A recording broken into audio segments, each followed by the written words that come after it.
Rritja e çmimeve të karburanteve, e ndikuar nga tensionet në linjën e mesme dhe konflikti në Iran, po vazhdon të ushtrojë presion të fortë mbi sektorin e transportit publik në vend. Operatorët urban rreth qytetas dhe ndërqytetas paralajmërojnë se pa mbështetje shtesë financiare, shumë linja rrezikojnë të përballen me vështirësi serioze për vimin normal të shërbimit. Përmes një kërkese zyrtare drejtuar qeverisë, ministrive përgjegjëse dhe pushtetit vendor, shoqata e transportit publik ka kërkuar shtyrjen edhe me 3 muaj të skemës së kompensimit të naftës, konkretisht për periudhën korrik-shtator 2026. Aktualisht operatorët përfitojnë kompensim në masën 50 lek për litër karburant, një vendim i miratuar nga qeveria për periudhën mars-maj.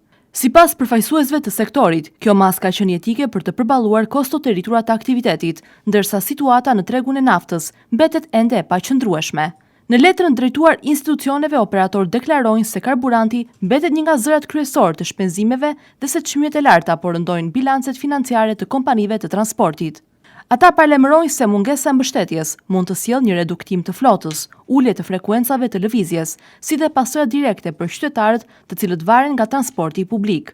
Shoqatat e transportit kujtojnë se një skemë e ngjashme u aplikua edhe në vitin 2022, gjatë krizës së çmimeve, kur operatorët u subvencionuan për 6 muaj me 100 lekë për litër naftë.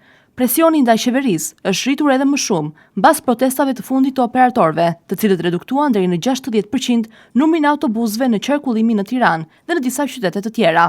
Sektori kërkon që mbështetja të vijojë pa ndryshime në procedura dhe kritere me argumentin se vetëm kështu mund të garantohet stabiliteti i shërbimit publik dhe përballueshmëria e transportit për qytetarët.